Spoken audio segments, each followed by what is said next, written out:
Hey! Hey, hey, hey, hey! Woohoo! Conga! Conga! Conga! Ha ha ha! Not bad, eh? Oh, it brings tears to the eye, it does.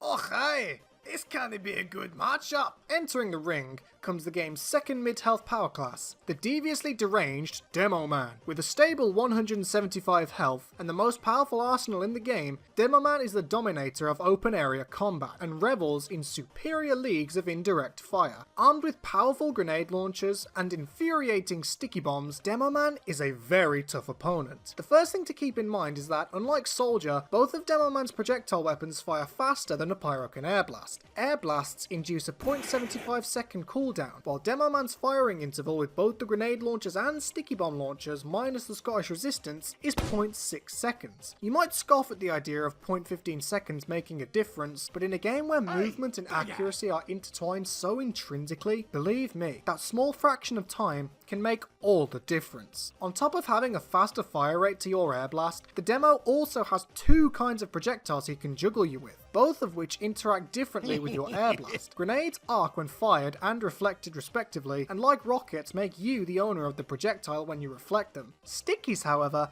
act a bit differently. Unlike every other projectile, stickies do not change colour when reflected, and also do not deal mini-crit damage in return, as well as the Demo is likely going to detonate when it's close to you anyway, so reflecting for a sticky kill is nothing short of rare. A big problem with this is that if a Demo starts to harass your engineer's buildings, you cannot nullify the damage they deal like other projectiles, so unless you can reflect all of them away quickly, you're out of luck. Back to Pyro though, having to fight two different kinds of projectiles can be very tough. Grenades have a very tricky arcing style that must be mastered to be able to reflect kill with them, and combining these with stickies can give you a lot of trouble. Simply put, in a 1v1 scenario, the Demo Man has the clear advantage, but there is one chance that the Pyro has to be able to deal with the Demo Man efficiently, and that is to close the distance and force him to fight in close quarters. Up close, the Demo will have to risk massive self-inflicted damage unless he resorts to melee, and if he does that, you might as well have the kill in the bag. Closing the distance without letting the Demo Man kill you is going to be your toughest challenge in these fights,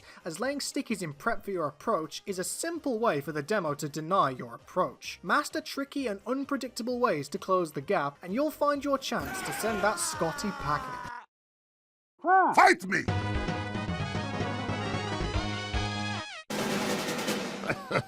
Here we go. Taking centre stage is the iconic face of TF2 and one of the most recognisable gunmen in all of FPS history, ladies and gents, Stalingrad's prestigious prodigy, the heavy weapons guy. Mikhail stands tall as the game's statistically strongest class, in both health and damage. Sporting a gigantic health pool of 300 health, Heavy can tank a lot of shit, but it don't stop there. See this here Gatling gun of destruction? Let's see how you like 540 goddamn damage per second at point blank range. You know, Pyro's only effective range? Where Pyro's max DPS with most flamethrowers is only around 163? Yeah, that means even a flamethrower with crits does less damage per second at max than a max ramp up minigun, and with that hulking health pool versus yours being nearly half of his, Heavy would win the gunfight with no issue. I don't think it's that hard to see the problem here. Heavy is built to be the natural hard counter to an AoE combat class like Pyro. Pyro specialises in sustained AoE damage and harassment in a wide but short area, while Heavy can dish out monstrous damage at both short and mid-range on individual targets, as well as has the tanking potential to eat through enough damage to win a DM scenario with just about every other class. So we're dealing with a big bulky son of a bitch who has nearly double our health, always has triple our max DPS, and to top it off is almost always going to have at least a medic or another power class at his back. But for the best analysis, let's assume that the Heavy is alone and you're encountering him in a 1v1 engagement. Face to face, Heavy wins. No contest. There's just no chance of you outdamaging him at close range, and at mid range, the best you could hope for is continuously flare critting him, but the time it takes to do this can easily be cut in half by the Heavy's capable DPS at even a mid-range. So just what can one do to deal with this blubbery grease stripper? Simple. fighting a heavy is where the age-old stereotype of Pyro being an ambush class actually does come into play. Defeating a heavy relies on you catching him while he's unrevved, giving you a full second to whittle away his health while he's stuck spinning up. Even more if you can catch him from behind and force him to waste even more time just turning around to look at you. Don't just WM on him to death though. His health pool can still save him from dying to point blank flames long enough to put you in the dirt. The ideal method is to put out some sustained damage for as long as possible until he is nearly revved, then take cover and get a bit more distance and finish the heavy off with your secondary. The shotgun and stock flare gun both do the best job in this regard. Dealing with the heavy is going to take much more intuition than simply trying to either close the gap or take your time like other classes. If you don't pick your movements carefully, the heavy can very easily punish you, so put your rambunctious brain to the test. Ha! Well, dadgum. Looks like the governor of Austin has chosen to instill a no-smoking policy. The Western Wonder makes his debut.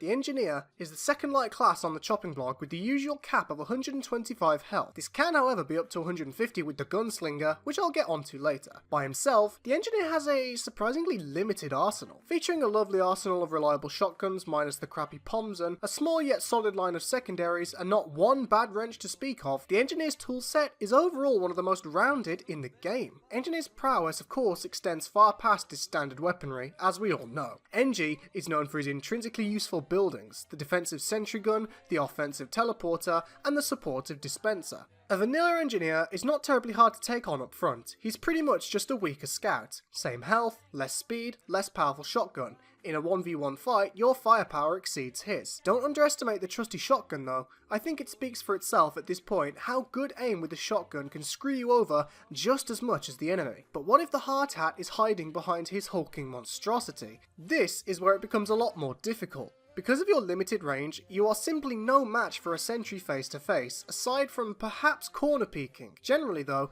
killing the Engineer himself is your main target, as this makes dealing with the sentry much less stressful. Unless you can corner peek with your weaponry to get the drop on the Engie and his gun, reflecting its rockets might be your only worthwhile method. A lone Gunslinger Engineer is a much different story to a normal one. With a higher HP cap, the Engineer can have a tiny bit more time to put out damage against you, again with the reliable shotgun and even a pistol at his disposal. Now if this guy also has a mini sentry in his vicinity, this fight is really going to hurt. A common tactic for combat engineers is to divide your attention between him and his sentry. Because you're forced to only kill one of them at a time, there's a high chance that the remaining target can finish you off. In short, take care not to underestimate the genial genius of a gentleman. Those beefy brains under that hard hat of his can make your life hell. So put your own to work to outsmart the Texan Terror.